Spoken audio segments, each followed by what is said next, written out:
We're down here in Dawlish, which is the scene of some of the most idyllic and beautiful railway line in the United Kingdom. It could also be said it's one of Network Rail's largest engineering headaches of the last couple of years. That being said, the work we're down here to explore today isn't what you'd normally associate with work taking place on the railway line, but in fact work that's taking place on a boat over on my left-hand shoulder.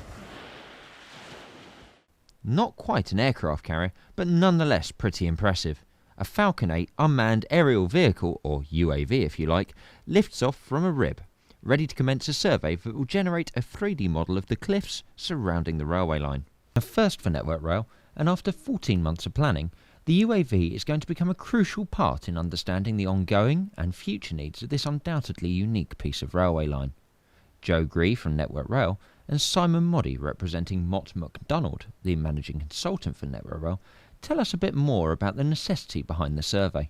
So I'm the sponsor for Network Rail, and we are undertaking a long-term resilience study looking at the railway line from Exeter to Newton Abbot.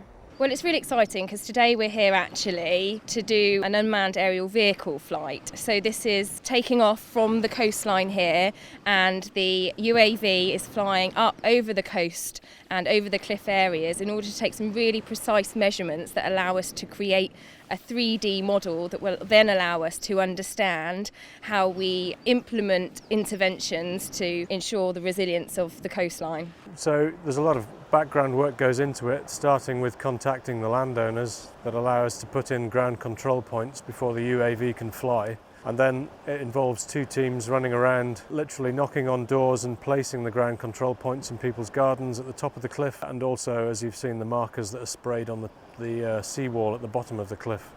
And that's to calibrate the photography once the flight's been taken.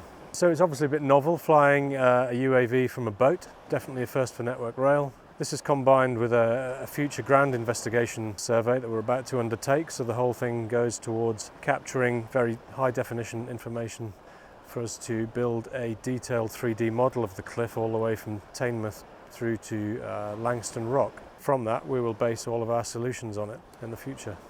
Using a drone, however, is far from a simple operation.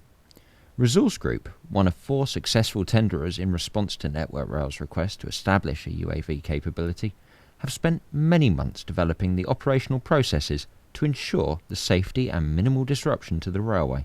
Mark Jones, the on-site manager for Resource Group, explains to us the challenges that were presented. Well, we've got a 2-man team operating from the boat as well as the boat pilot.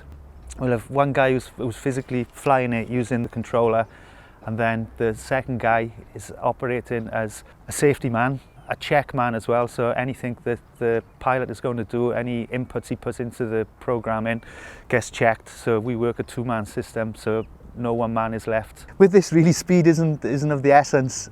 Accuracy is more the important part. The most important part actually is the high quality of the sensor, the camera. It's a 36 megapixel camera, so that allows us, for each image we take, we gather that much more data, so that will ultimately make the product more accurate when we give it to the client.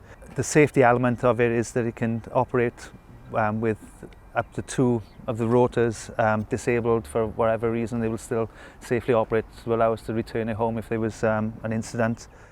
It seems likely, therefore, that Network Rail will be encouraged by the success of this trial, and will probably widen the use of UAVs to similar applications in the future. Network Rail has a specialist department dealing with the use of UAVs above and adjacent to the railway line, and has developed its policies in conjunction with the Civil Aviation Authority. So, there we have it. Nick Collier, currently standing somewhere on the seawall in Dawlish, just trying to work out where my boat's gone.